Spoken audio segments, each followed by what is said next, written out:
El que pregunta en una conversación es el que dirige. Las preguntas son la llave hacia el tema del que se va a hablar. Si tú le haces una pregunta a tu hijo y él te devuelve otra pregunta, ¿no tienes la sensación como que de repente es él quien manda? ¿Como que te quedas un poco ahí al descubierto? Tú le haces una pregunta, él te devuelve otra pregunta y ya pasa a ser responsabilidad tuya responderla y seguirlo en la conversación. Porque el que pregunta es el que dirige, es el que decide de qué se habla, y el que responde es el que genera el contenido. Entonces, vamos a empezar hablando de preguntas como la llave que genera la comunicación. Y vamos a empezar teniendo en cuenta que algunas preguntas bloquean. No sé si te ha sucedido alguna vez que te han hecho una pregunta que no te ha sentado bien, o mejor dicho, una pregunta aparentemente normal, pero que no te anima a responder. E incluso esto te puede haber pasado con tu hijo o tus hijos, que le haces una pregunta inocente, una pregunta que no tiene mala intención, pero según se la haces, como que parece que se cierra, se bloquea. Pues eso es lo que vamos a ver durante este tema. Hemos cogido lo que genera bloqueo en las preguntas y vamos a aprender a eliminarlo. Vamos a quitar todo aquello que tienen las preguntas que pueden llegar a bloquear para provocar preguntas que generen conversaciones. Porque una pregunta que genera conversación es sencillamente aquella que no pone esos obstáculos para las respuestas. Insisto en que las preguntas son muy importantes, entre otras cosas, porque de cierta forma siempre se responden. Igual estás pensando, yo le he hecho preguntas a mis hijos y ellos no han respondido.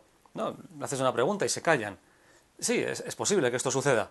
Vamos, sucederá casi todos los días, de hecho. Le haces una pregunta y él o ellos se callan. Sin embargo, si yo te pregunto a ti ahora que estás viendo a mí en el vídeo, ¿cuántos dedos hay aquí? O te pregunto, incluso pidiéndote que no respondas, no respondas a una pregunta que puede ser ¿de qué color es el fondo de la pantalla ahora mismo? No conozco a nadie que haya conseguido evitar responder.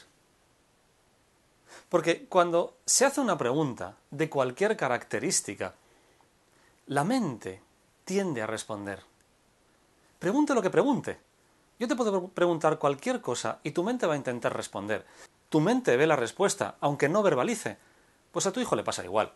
Cuando le haces una pregunta, su mente tiende a responder, incluso aunque no conozca la respuesta. La pregunta se la lleva, se la queda. Las preguntas son herramientas poderosísimas para que tus hijos dirijan el pensamiento. Cuando tú les preguntas algo, su mente busca la respuesta. Por lo tanto, no te preocupes tanto si ellos no llegan a responder en voz alta. Preocúpate más por el tipo de preguntas que les estás haciendo. Porque esas preguntas que les haces, de alguna forma, genera una realidad en su mente. Si tú le haces una pregunta y él, quiera o no quiera, la responde mentalmente o la intenta responder, de alguna manera podríamos decir que estás generando información. Las preguntas sirven para que la persona que las recibe ponga foco allí donde estaría la respuesta. Tú no le dices qué debe responder, le ayudas a que mire en esa dirección. Fíjate que esto es así hasta el punto de que yo te puedo preguntar a ti, fíjate, atento a esta pregunta, ¿de qué color vas a pintar tu nave espacial? Tampoco conozco a nadie que haya conseguido evitar responder esta pregunta. Aunque no tengas nave, que seguramente no la tengas, da igual, seguramente se te ha venido un color a la cabeza. Jamás he encontrado a nadie que no haya respondido con un color. Es más, a la mayoría de la gente le viene la imagen de la nave. Ninguno tenemos nave, en realidad. Pero da igual. Si yo te pregunto de qué color vas a pintar tu nave espacial, de alguna forma, en mayor o menor medida, vas a pensar el color e incluso vas a ver la nave. Mentalmente vas a ver esa nave. Le das forma. Incluso hay quien ha visto la nave en un contexto. Nuestra mente necesita responder a las preguntas que se le plantean.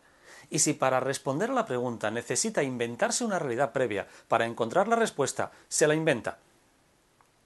Por ejemplo, si tú ahora mismo imagino que estás sentado, estás viendo un vídeo, imagino que estás sentado, y yo te pregunto, ¿qué vas a hacer cuando se apague el monitor? Pues posiblemente has visto el monitor apagado. Posiblemente te has visto en la situación para poder dar respuesta. Si yo te pregunto, ¿qué vas a hacer cuando el techo se te caiga encima? Casi seguro vuelves a imaginar el techo cayéndose. Aunque no respondas, aunque no sepas qué vas a hacer, pero el primer paso siempre va a ser imaginar esa realidad para encontrar la respuesta, aunque no la verbalices. Ten esto muy en cuenta, porque si las preguntas siempre se responden, y además la mente genera la realidad necesaria para encontrar respuesta a esa pregunta, cada vez que le haces una pregunta a tu hijo sobre su futuro, le estás incitando a generar una realidad que va a durar un momento, pero le estás ayudando a verla. Y de la misma forma que cuando ves una película triste, tú te pones triste, incluso aunque ya la hayas visto, es posible que tú te vuelvas a poner triste, aunque conozcas el final, porque tu mente, de cierta forma, no distingue la realidad de la imaginación. Y si a una persona no hacemos más que preguntarle ¿qué vas a hacer cuando suspendas? ¿O qué vas a hacer cuando no apruebes? ¿O qué vas a hacer cuando te regañe? ¿O qué vas a hacer cuando te equivoques? ¿Qué vas a hacer ante el escenario terrible? Y siempre estamos preguntando en esa línea, porque estamos muy preocupados por su futuro. Y le queremos hacer que no vaya a lo negativo, pero siempre le preguntamos sobre lo negativo. Le estamos obligando a ver lo negativo una y otra vez. Si tú quieres motivarlo, si tú quieres animarle, quieres que vaya hacia algo positivo, hacia un futuro más interesante, pregúntale sobre qué hay ahí, ayúdale a visualizarlo. Sí es cierto que a veces funciona el miedo al fracaso. Por supuesto que sí, a muchas personas le funciona para reaccionar. Pero esto es como cuando estás en un sitio donde no quieres estar y te metes en un taxi y le dices al taxista, quiero no estar aquí. El taxista no va a saber hacia dónde llevarte mientras tú no le digas dónde quieres ir. Pues a tu hijo le pasa igual. Si tú le preguntas siempre cosas referentes a su fracaso, su mente va a estar constantemente viviendo el fracaso.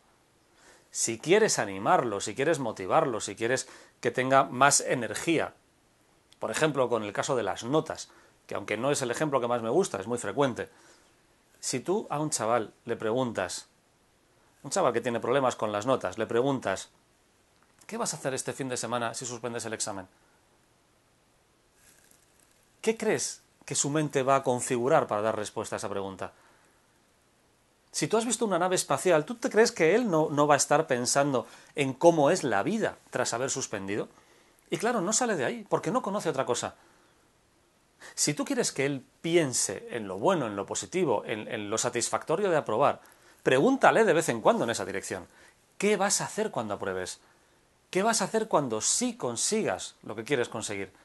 Y entonces su mente necesita verse ahí para dar respuesta, aunque no hable, recuerda. Y entonces habrá más posibilidades de que se motive hacia allá, porque lo habrá visto. Igual que tú has visto una nave de un color concreto. Si tú quieres que él vea un futuro motivador, pregúntale sobre ese futuro. Pero nuestra cultura está acostumbrada a lo otro. Nuestra cultura hacemos justo lo contrario. Cuando hacemos una pregunta pensamos que si no nos dicen en voz alta la respuesta no han respondido. Y nos enfadamos. ¿Por qué no me respondes? Y además, cuando preguntamos, dirigimos el foco hacia el miedo, hacia el fracaso, hacia aquello que no queremos. Con la sanísima intención de que nuestros hijos no vayan hacia allá. Pero si tú estás en una habitación y alguien te pregunta, o mejor dicho, alguien te indica, fíjate en ese rincón oscuro, fíjate qué mal sitio, fíjate en ese rincón, qué terrible es. ¿Tú en qué te vas a fijar? Te vas a fijar en el rincón. Si tú le dices a alguien no vayas al rincón oscuro, ¿dónde va a dirigir la mirada? Si quieres que no vaya hacia allá, ayúdale a tu hijo a focalizarse, a identificar hacia dónde quiere ir. Si estás en una habitación donde hay un sitio, un rincón oscuro, y le preguntas sobre el rincón oscuro, va a ir hacia allá. Si quieres que se vaya hacia la puerta, pregúntale dónde está la puerta. Ayúdale a que cambie el foco. Y para esto están las preguntas. Porque las preguntas deciden dónde pones el foco de atención. Una vez lanzadas, tienden a ser respondidas. son muy poderosas, son grandes herramientas. La mente genera realidad a partir de tus preguntas. Y muchas veces no diferencia esa realidad que se ha creado de forma imaginaria, no la diferencia de los hechos auténticos. Así que, cuidado con lo que preguntas. Y aprovéchalo. Aprovéchalo. Aprovecha para preguntar sobre las cosas que sí quieres que él vea. Una vez, en este mismo curso, alguien puso un ejemplo de este enfoque, de focalizarte también en lo satisfactorio, en lo que sí quieres. Y decía que había puesto en la nevera de su casa las cosas que iban a suceder a sus hijos durante Semana Santa si no se portaban bien antes. Después de asistir después de ver este vídeo que tú estás viendo, la versión anterior de este vídeo, claro, lo que hizo fue poner en la nevera, además, lo que sucedería si sí se portaban bien.